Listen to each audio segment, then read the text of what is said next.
So I happened upon a brief video.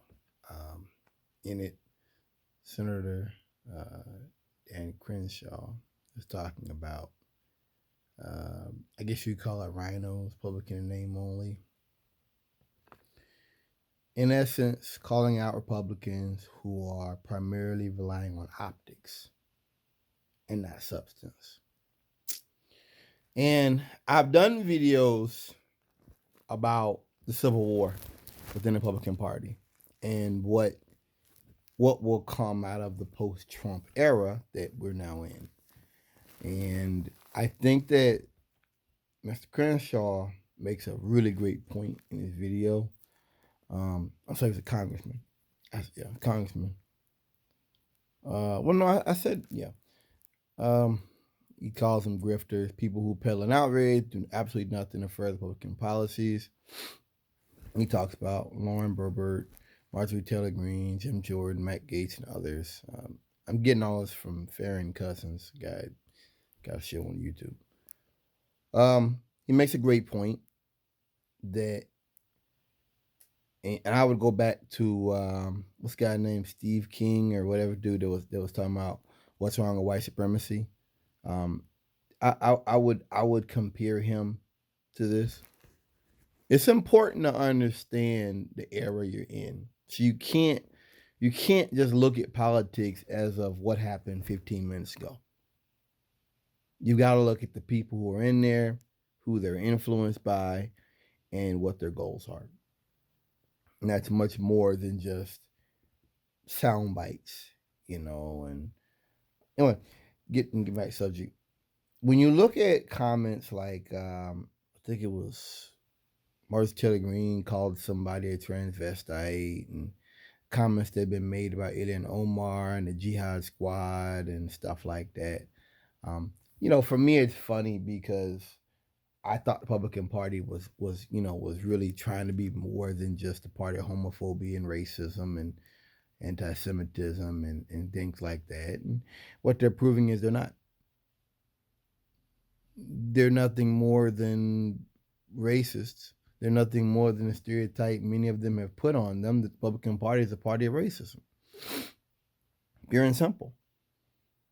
How else could comments be made like this? And and then I think someone called him Ilhan Omar in private, tried to apologize. And once again, this is about legitimizing that sort of conduct. And I think I'm going along with Mr. Crenshaw here. I think they don't really care about being sanctioned or what they call it, silenced or whatever type of consequences for their actions, for their bad behavior. I don't think they care. I think that this is the bread and butter, and I think it's about saying what rednecks want to hear. I mean, one thing that I talk about often with y'all is just how blatantly racist some of this stuff is and how it even shocks me. And I sometimes I think I'm too negative, and it shocks me that someone in 2020, 2021, and going to 2022 can say things like this and expect there to be no consequences. It's definitely bothersome. I think that I think it's shocking. It's really shocking.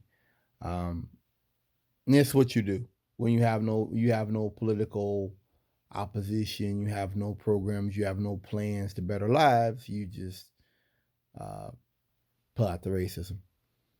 Making fun of Kamala Harris, her name, stuff like that. You know, I think what Congressman Crenshaw is really talking about here, though, the Civil War within the Republican Party.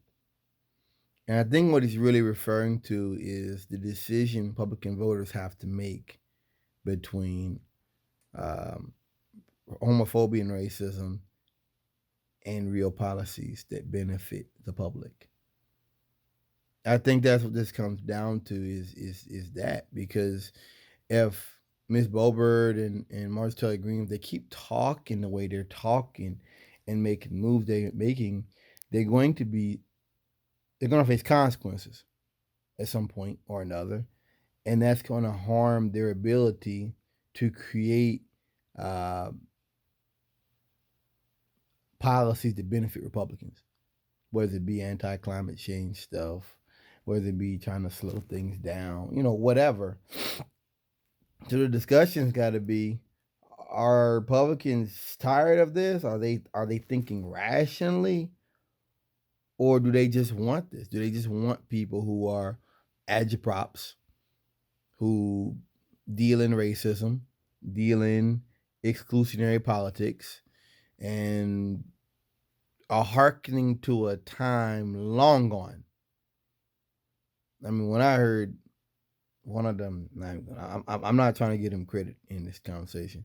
I heard one of them use the term transvestite. I mean, I hadn't heard that word used in 5-10 years.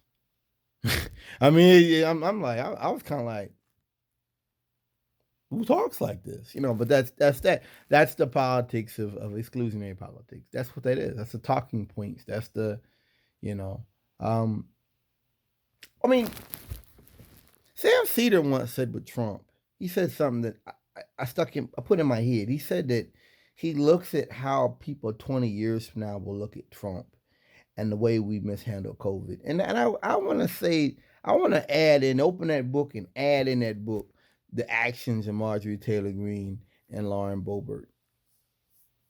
People who have just said some really reckless, thoughtless things,